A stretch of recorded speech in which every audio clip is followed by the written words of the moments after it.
Je vais peut-être vous ôter certaines de vos illusions.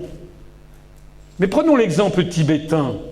L'exemple tibétain, cette province qui est à 5000 mètres d'altitude, grande comme 5 fois la France, 11 fleuves prennent leur origine au Tibet et vont irriguer la Chine, notamment le Yangtze, le fleuve bleu et le fleuve jaune, plus le Mékong. C'est évidemment géostratégiquement fondamental pour la Chine. Ça n'est pas la seule chose. C'est un balcon géostratégique à 5000 mètres d'altitude qui permet de surveiller toute la plaine indo-gangétique d'un côté, toute la Chine de l'autre. Vous avez autour du Tibet, à destination avec des missiles, quand vous tirez un missile à 5000 mètres d'altitude, vous bénéficiez d'un avantage balistique fondamental. Vous avez dans un rayon de 3000 ou 2000 km autour du Tibet, vous avez pratiquement 50% de la population mondiale à portée d'un missile américain. C'est quand même formidable. Le Tibet est sous suzeraineté chinoise depuis le XIIIe siècle. Et quel est l'intérêt des Américains, si ce n'est que justement d'essayer de mettre la main sur le Tibet? Je ne suis pas là, je ne suis pas un agent de la République populaire de Chine.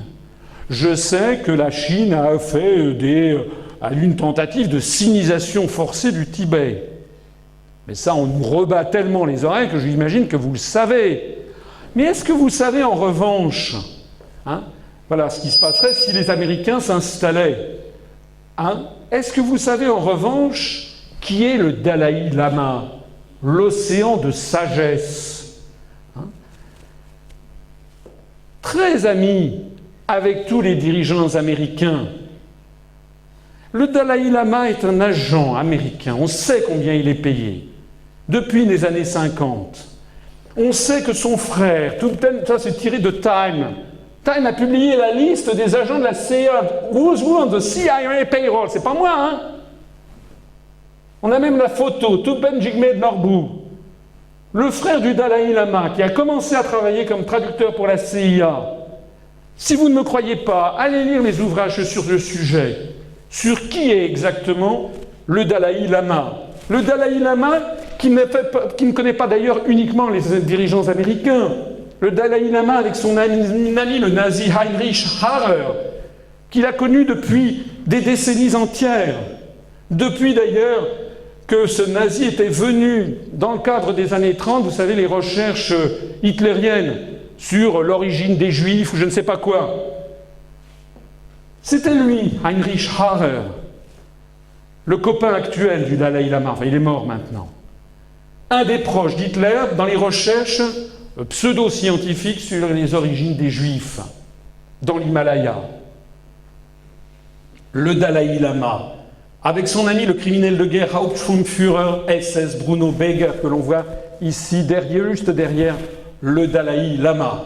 Bruno Beger, 1911-2009, anthropologue, ethnologue allemand, Hauptsturmführer SS, capitaine SS, participa à l'expédition au Tibet d'Ernst Schäfer en 1938, travailla sous le nazisme pour l'Ahnenerbe ou l'héritage des ancêtres, institut de recherche créé par Himmler. Il était chargé de faire des mesures anthropomorphiques pour identifier la race juive. En fonction de mesures anthropométriques, il sélectionna à Auschwitz en 1943 115 individus vivants qui furent ensuite exterminés au camp de Natzweiler, puis après leur mort transférés à la Reichsuniversität ou officier Hirt, qui devait transformer les dépouilles en squelettes afin d'établir une collection macabre servant à l'identification des membres de la race juive. Si les individus en question furent bien gazés, l'Ahnenerbe omit de les transformer en squelettes. Dans une lettre du 13 avril 1943 adressée au secrétaire particulier de Himmler, le Dr Beger dit son approbation de l'extermination des Juifs en Europe et au-delà dans le monde entier si possible. Le 30 mars 1960, à la suite d'une enquête réalisée sur cette collection, Beger fut incarcéré, puis relâché 4 mois plus tard en attendant un procès, lequel eut lieu 10 ans plus tard en 1970.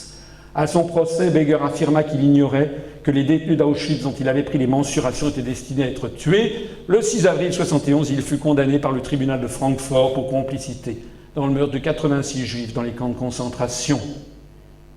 Voilà le copain, un autre, de l'actuel Dalai Lama. Ça n'est pas tout. Le Dalai Lama est très ami avec le chef du parti nazi chilien. Il a des sacrées fréquentations. Ce monsieur dont on nous présente toujours qu'il est le parangon des droits de l'homme en France.